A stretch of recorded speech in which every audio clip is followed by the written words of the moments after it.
Bonjour Mbote partout vous êtes, merci, c'est Inus24 avec Denis Kayenge.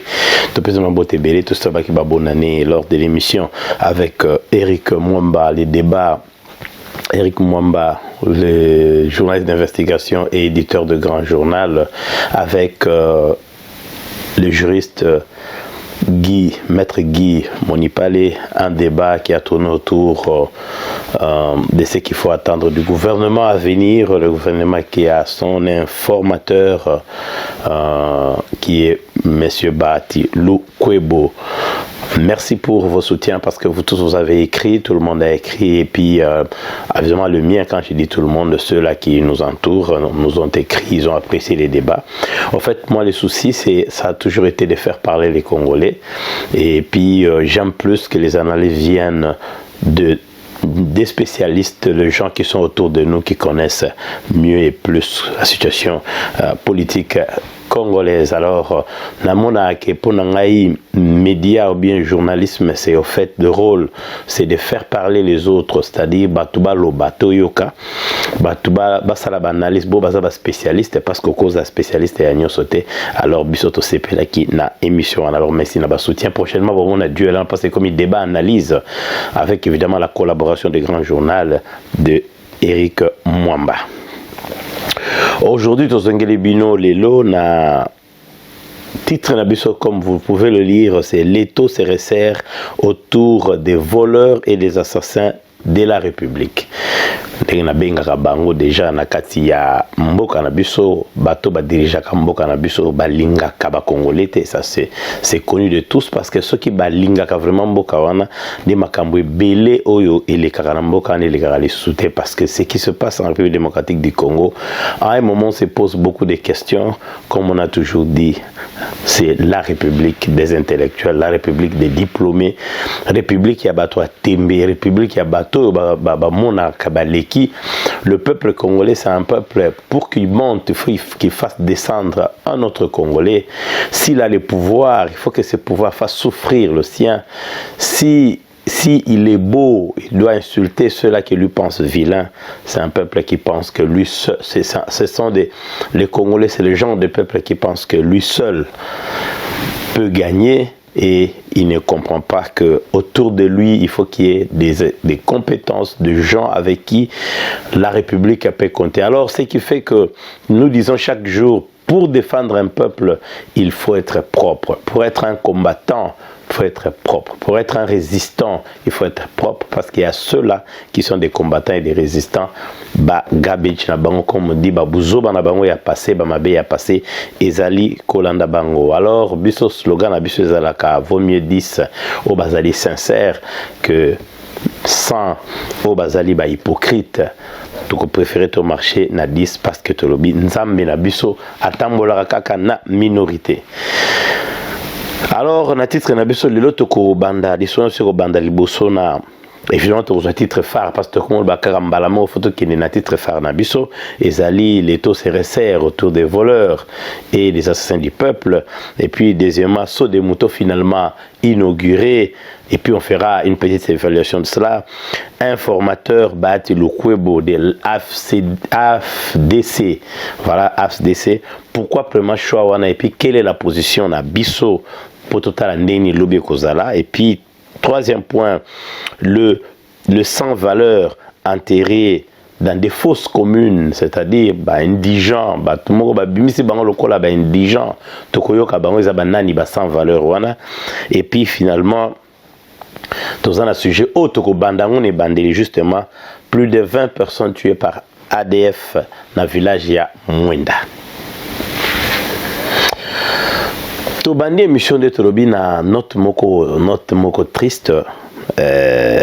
Comment les gens continuent à mourir? Parce que ça ne sert pas de donner chaque jour nombre de Koufi.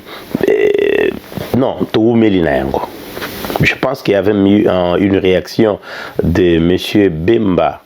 Jean-Pierre Bemba réagissait qu'il il faut que cette histoire finisse, stop. Maintenant, tout le monde qui est loco, ils ont divisé. Il y a beaucoup de gens qui disent que pour l'année pouvoir à Siko et Silici en côté. Ils ont raison, ils peuvent le dire aussi. Il y a d'autres qui disent que mais Arossi, ça on dénie 2 ans seulement. Mais entre-temps, les Congolais meurent, les Congolais moussous bazolia, bazo fêté, tout le monde va fêter le nouvel an. Évidemment, quelqu'un me dirait ici que est-ce que tu veux que nous ne puissions pas être heureux? Tu veux pas que les gens puissent vivre leur vie? Est-ce qu'il faut que chaque jour les gens pleurent au lingui, ba vie privée, baté zalanini? Moi, je pense que je n'ai pas le droit de fêter si mon peuple pleure. Ai-je ce droit-là? Est-ce que j'ai ce privilège? Est-ce que pourrais-je me réjouir, rire, sourire si mon peuple souffre? Vous savez, bandeko mboka na biso foto koma na souci na yango. Biso to sala raboye parce que biso to botami koto to zate biso to botami na Congo to koli na Congo to yebi mboka na ndenge zalaki to moni bisengo nango to moni pasi nango. Kongola za muto aza na souci ya muninga Congolais te. Kende kota la place bakutana ki na ba fête wana soki bakotonga ka Congolais, soki bakofinga ka Congolais. C'est un peu bizarre, vous verrez dans une même ville. Batu bako vanda na fête bako banda kombo ya mutu pa ba fête na baki na robina te non ba vandi wana ba kiti na ba groupuscule na bango ezaka ko finga yango to beti c'était na bandeko ya Melbourne to sengi na Melbourne place News 24 vandaka to boyinde songi to boyi jalousie tika likunya parce que tango tanga kombo mutu a na Melbourne batu bayebani to yebani alors eza mabele. Les Congolais a l'habitude il y a cause à la jaloux contre Congolais. Maintenant, pour figer sa jalousie, il faut afinga, il faut alloquer loko mogoboe. Bengi sa nanda kuna yo Congolais rota la place nini oyo salaki malamu te. Même kuto sali malamu akomona ndakuneza mukie, ndakuneza mabe, ndakune biloko eza boye, ndakune boye. Finalement, bazo progresser te. Bako peso bakombo ebele. Muta peso pe kombo wana. Soko landipe et le côté alors makambo ya ba ADF ce qui na lou oyo comment lelo ba comment ba kuto ba terroriste makambo comme belé et vraiment ils terrorisent la population de l'Est. Comment les Congolais doivent continuer à mourir? Moi je pense que maintenant au lieu que biso tout parce que na comment ka batum sur économie, c'est bien de parler de l'économie. De quelle économie va-t-on parler? Économie à l'étranger, on va investir dans beaucoup de choses, devise et dans beaucoup de bango. Secteur nion surtout où il y a vie à Congolais et ça dans beaucoup d'étrangers. J'étais à Kinshasa en 2019, Pakistanais, les Indiens, les Chinois, on est dans des magasins, des boutiques, des Libanais. Bon, qui ne devise pas dans bango. De quelle économie parle-t-on? Donc on ne doit plus parler de l'économie aussi longtemps qu'on a échoué. Excusez-moi de ces côtés-là. Comment est-ce que les gens peuvent continuer à vivre bien quand chaque fois et presque chaque jour on viole, on tue dans un même pays, les autres sont en train de festoyer? Je pense qu'aujourd'hui, même Bapanze Sango, solo parce que surtout le baga, solo ngolanda ba journaliste makasi ya minene kolanda News 24 te pour ça ba otozana biso batupamba. Et le binango mukolo. Alors ce que nous disons c'est que il faudrait pas ba Congolais ba sepelaka ba mona question nous sommes là bazo soana. Je vois les gens bopasaka ba message politique, on parle du développement dans un pays où les gens pleurent chaque matin. Bato bazo lela. Pourquoi les Congolais doivent continuer à mourir? Ça c'est une question que nous devons nous poser chaque matin. Il faut être la préoccupation, il y a on s'azomi benga combattant, on s'azomi benga résistant. Parce que les résistants et les combattants, tout le monde va en décembre, les photos sont belles, c'est Pela qui fort, tala nenga bazo mela. C'est Pela qui makasi, ba kotimbula ya sika. Nga lobaka les 31 les premiers, ça lokola les 12 na les 20. Janvier, na décembre na janvier, ça lokola mars na avril. Et ça il est kaka, ça ba date eleki na okaka. Eleki ba date kokani. Quelqu'un nous a imposé un rythme. Nga la koloba nouvelle na ngeza les 31 mars par exemple. Le 1er janvier. Il y a Bino, le 1er avril. Yanga. Donc c'est pour dire quoi?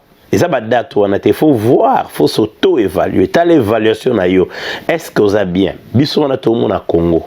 Tous ces gens-là qui font des bruits Congo.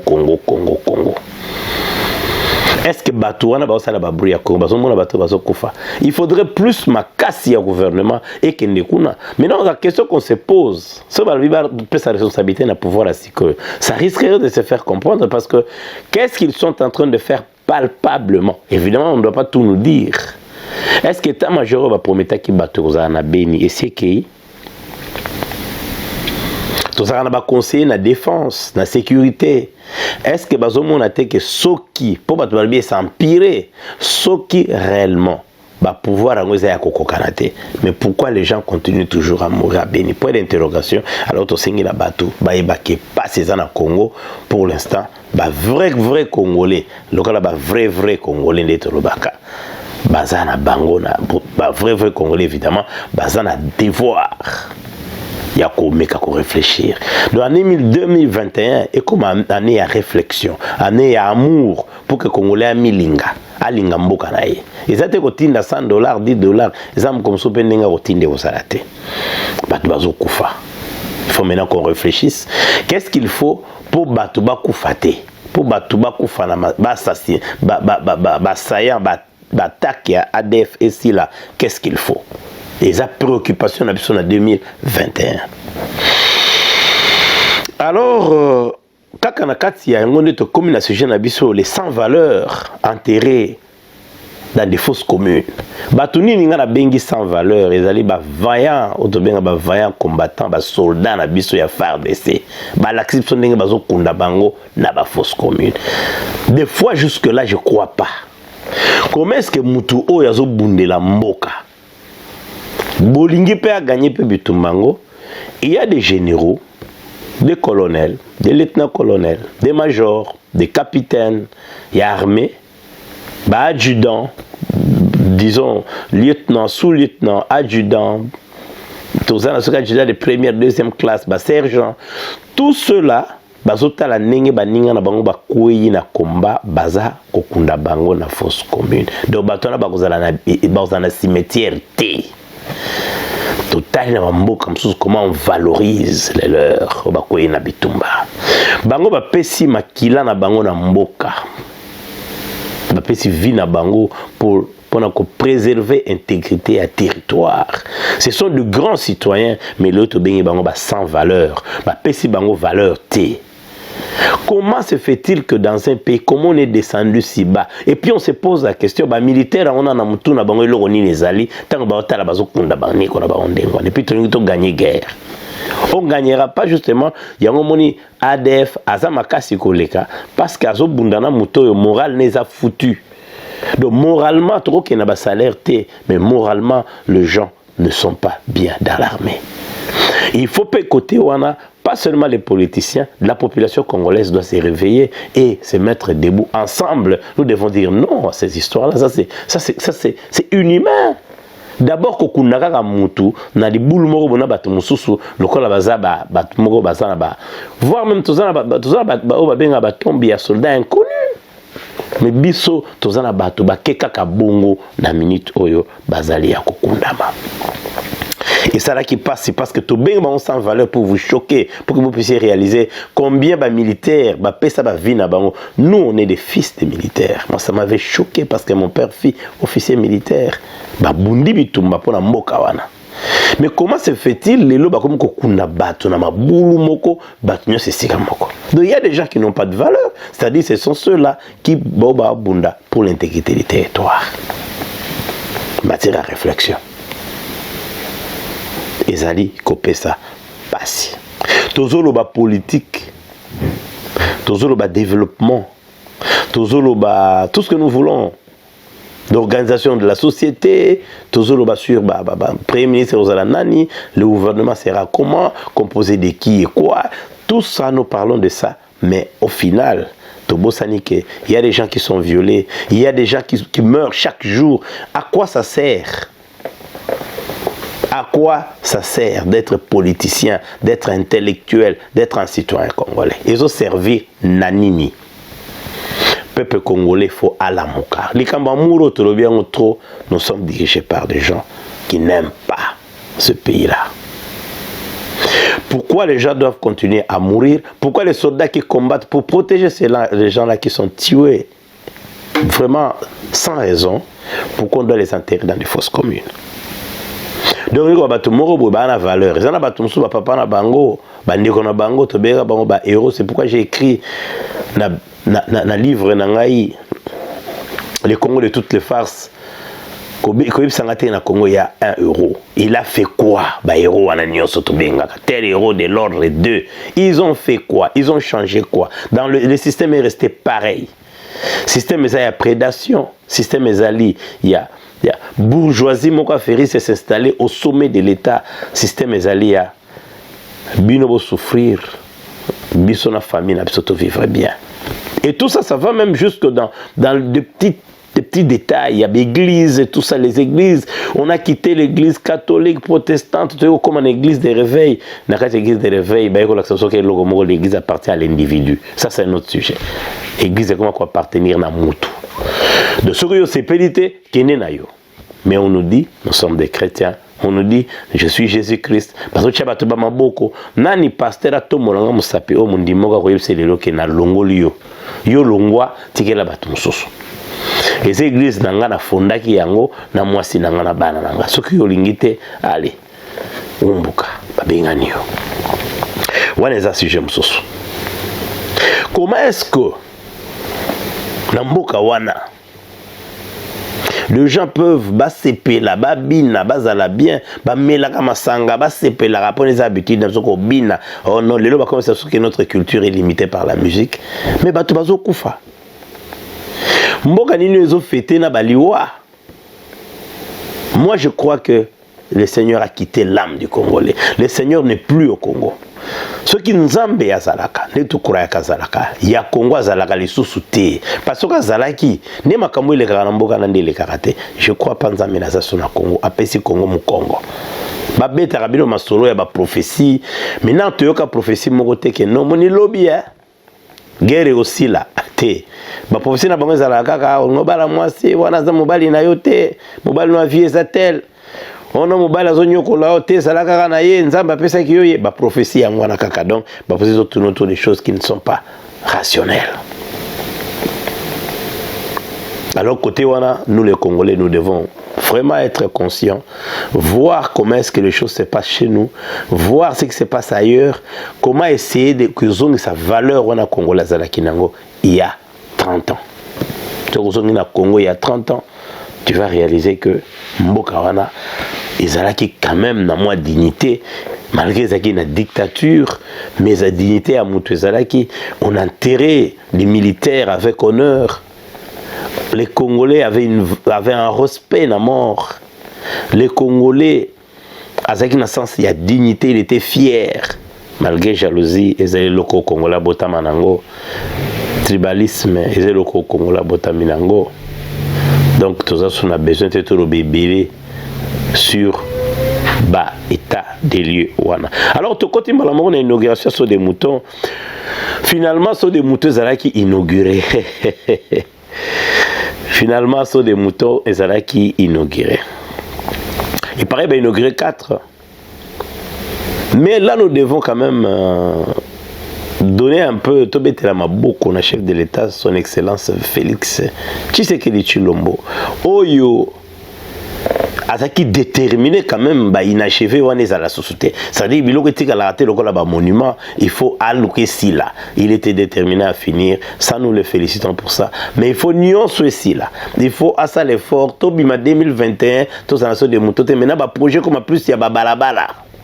Il faut qu'on fasse un effort pour qu'il y ait des routes. Il faut avoir courage à déguerpir bateau. Na mboka moko nzele zalaka te kako wana ne bosokola kango bo bongisa ka wana mais nzela na mboka ba bongisa kango pe par rapport ya ndenge nini bozo progresser. Boko za te boza na 15 routes bato ba botami ebele ba voiture eza ebele. Et puis, il y a 15 routes. Il faut à un moment bien déterminé que les gens puissent penser que ça, la banzela est sika. Ou bien d'ailleurs, quoi asphalter banzela ça coexister. Il faut guerre comme la guerre ya banzela.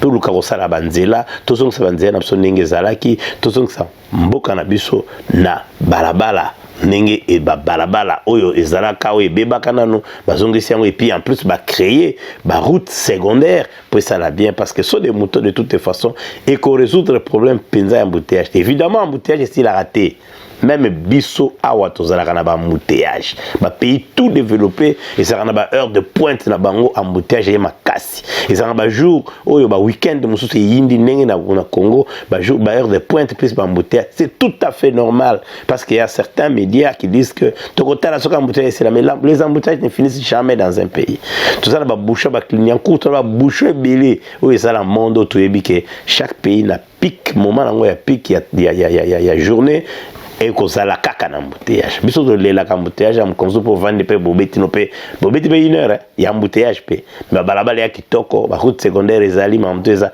tala kaka wana ezali Australie. Mais du moins balanda banzela musula sala ba tia bato électricité ba pesa bato mai ba pesa tala. Tant que toujours l'évaluation après inauguration parce qu'au fait toujours lancer inauguration c'était tout simplement pour dire au peuple congolais que ça ne suffit pas.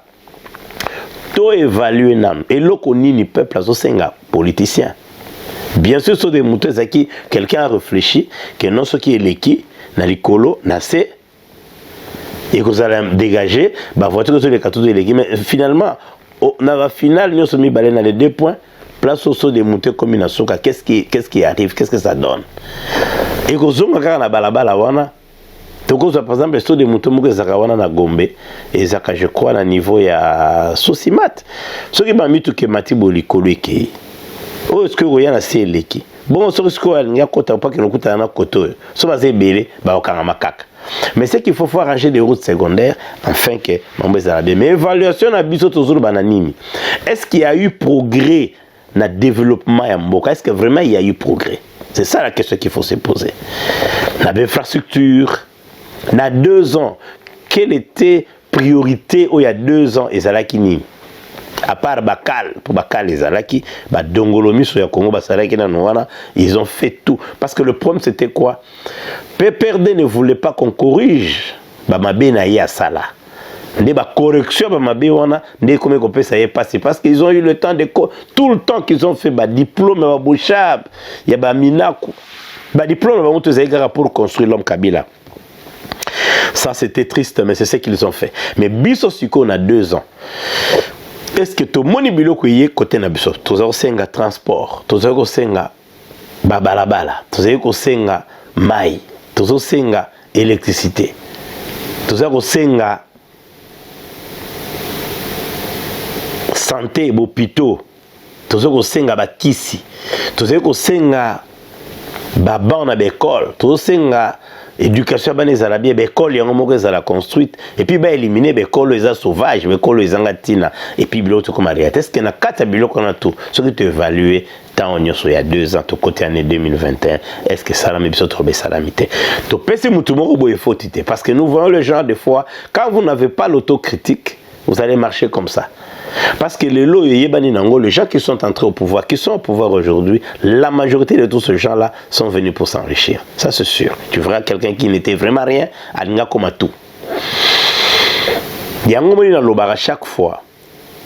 Je ne pense pas qu'au Congo, c'est la diaspora qui va changer le Congo.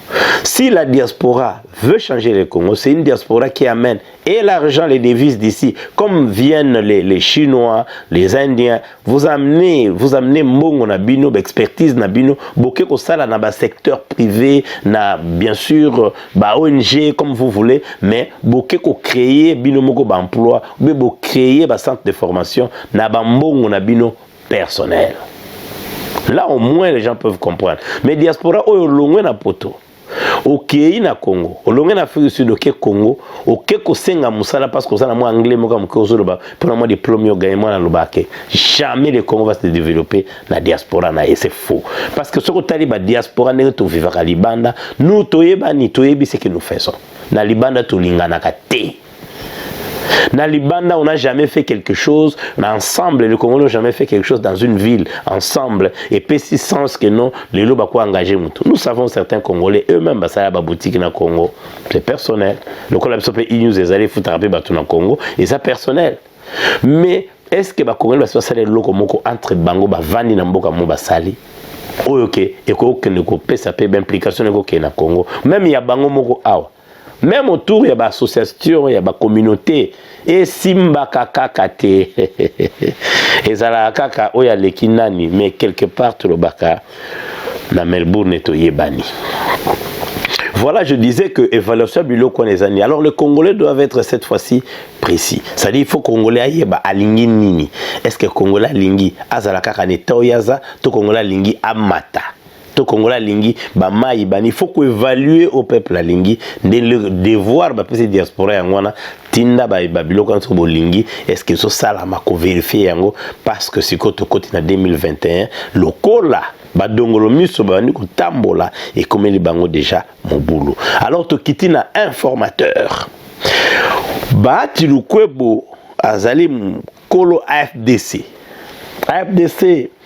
parti ya Bahati Lukwebo ezalaki na kati ya FCC parti ya munene koleka ba parti sur AF. En fait il y a deuxième parti ya munene na kati ya FCC. Nini etinda ye alanda Kabila? Est-ce que loko etinda ki alanda Kabila? Azwa yango to yebite. Ce que l'on est tindia qui est alongwa pa ya Kabila aya et pa ya Félix. Biso pe to yebite. Mais ce qu'on va répondre à la question est simple. Et pas ya Kabila alinga ki azwa pouvoir. Ba pimela ki yango. C'est clair, tozonga la makamona asimate. Aye malamo, on était à Kinshasa tanga salaki kokota la président na Oya to katobie logo moko zo salama awa. À l'époque avec Grand Journal, tout le monde a dit que Masolo est au Salamana. Mais dans Masolo est au Salamana, il y a une concrétisation dans les allélos. Parce que l'Union sacrée, Oyo, Torozong et la Bino après, Kamera Loba Yango, l'histoire de l'Union sacrée, il a dit ça quand ils sont venus au pouvoir. C'est quelque chose qui était déjà la préparation. Alors, Bisoba, tu le kwebo, to lingite, to kweya, na. L'ingrédient moko peut que ce soit même recette. La politique congolaise aujourd'hui, quelqu'un continue toujours à dire on va faire avec les gens qui sont là. Non, Bisoboui. On fera avec les nouvelles têtes. Il faut battre Sika. Le genre, écoute, un criminel a coquille jamais, alors jamais, pour développer Mboka Oyaza et Koyiba. Parce qu'il y a un système wana, il y a prédation. Pour Nabiso, Félix Tshisekedi a un sika, a un main propre. Il y a un azali. Et puis, tu as un chef de l'État, il y a déjà un sika dans la politique. Il n'a jamais travaillé au Congo. Comment tu as un président, on a un salaire dans le Congo, bon, tu n'as pas de politicien. Il faut une nouvelle classe politique. Alors, pour Nabiso, commentaire tout ça là car un informateur ils allaient que tous allaient un peu côté là pour minimum informateur bah comme rapport c'est déjà les autres c'est dessiné alors comme premier ministre ce qu'à réussir que ça là à réussir que la qui sa majorité voilà. Est-ce que nous sommes prêts à avoir un premier ministre Bahati Lukwebo? Il aura quel gouvernement? S'ils vont faire rentrer des gens qui ont travaillé déjà, ça sera nul et ça sera l'échec de l'Union sacrée. On ne peut pas utiliser les mêmes personnes qu'on a décrié hier, ça, nous refusons. Il y aura une émission pour ça. Mbalamoto continue à l'étau CRSR autour des baba voleurs, naba assassins, il y a un peuple congolais. Auto et CRSR bakangi, muto alobaka ko bundisa pouvoir. Il y a Félix à l'époque, Roger Lumbala, balié ye na masolo na ye moko. Donc eto ezo ye ezo kanga. Rapport mapping et comme sala. Donc le lo yebani yo mutu tout ozaki cité na kati soko meko tchalo kolonoka na mboka moko boyo sengela ko chate binyata nya tegolia yo tant na beto se reser même ba Joseph Kabila Kabange bazo sentira. Vous voyez maintenant comment la mauvaise foi et la nakabato. Kozala motema mabete so diriger bato po bato ande bako sauver ko mboka no moko komi bololo libanda pe bako kangayo eto e fini yo onde ko Fabien Bengaka Niembes. Niembes c'est bandi ko landa bato. C'est là où il y a un problème. C'est pourquoi je dis toujours quand tu as une responsabilité aux alliés, bah responsable besoin na ba niveau ebele, aux alliés père de famille. Vous allez papa yandaku. Yonne faut aller les grands serviteurs. Yonne faut vérifier porte kangamite kangamite. C'est toi qui dois vérifier batubako lia nini lelo. C'est toi qui dois vérifier téléviseur les autres salate pour la nini. Yonne ko bimisa poubelle libana na bakana biso. Yonne ko komba ndako. Yonne ko sokola basani. Yonne ko maintenir ndako ezala propre. Bo continuer à se servir. Tu ne seras jamais un chef si tu veux être servi. Un chef, un vrai chef. Un vrai leader, c'est celui qui inspire. On n'inspire pas en s'asseyant sur une chaise, non, inspire à la manière de faire les choses. Si tu as la responsabilité du pays, la responsabilité d'un quartier, d'une avenue, d'une famille, d'une maison, un mari, sans nous aller pour pays wana, bamona koza wana pona bango. Quartier wana bamona koza wana pona bango. Balabala wana bamona koza pona bango. Ndaku wana bamona koza pona bango. Mubali na foyer na ye bamona que tu es là pour eux. Parce que si tu n'es pas dispo, si tu ne sers pas, suka na yo ko suka lokola groupe oyo ya basala ki ke batiki mboka ebeba po bango ba yiba bien. Bazui ndeba ba na français basali mebas na mboka po bayiba batiki ba paya pe bayiba na suka pe ba bomi batu pokune za ba crime ya koboma ya ko violer ya ko yiba pe mbongo nkita ya mboka na biso bato na nyonso ba kosamba parce que moni soko zo servir mboka na yo peuple na ko protéger ba protéger Fidel Castro na peuple na ye tina suka kufaki. On va te protéger par ton peuple. Yozo nyoko la peuple na yo, yozo kantsoko vala bien libanda bako kangayo. Ya mwana moni nyembes elandi batu. Donc lumbala lelo akepo na pomme de terre te na mitoto loba azoko samba pona ba crime de guerre. Tout celui qui est passé, même ba petit ministre na mike bo ba koma ko loba yeme tanga kaka yeme okokende na yeme. Alors et tout wana ils ont assassin na violeur voleur de la République bazali kokangama bakangi déjà moko et donc ba musala ezako sala petit à petit bateau bakumisaka o bazaka ko sepela soki obomaki bakokanga yo ko yo pe bakoboma yo poko boma mutu ezate ke bakati pe ka mutu ne okata mutu bako éliminer politiquement o suka vina on a humiliation. Il y aura des gens qui seront bazala ki ba président ba ministre bibembe na bango bako seka yango bibembe na bango bako wolola yango et ozala bibemba pasi parce que ils ont prouvé qu'ils n'ont pas aimé le peuple sur qui le peuple qui a quelque part à salaki ke a tchaki a reposaki l'espoir naie na bango oya sakana na mbongo ya peuple ata bo bazale lo bazala interpeller parce que nengeza bo 2 ans batu ba kufa na 2 ans oyo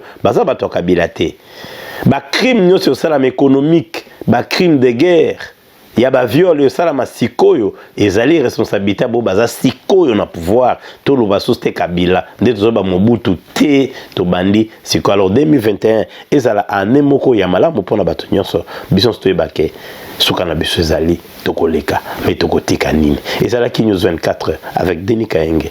Nous vous disons bye.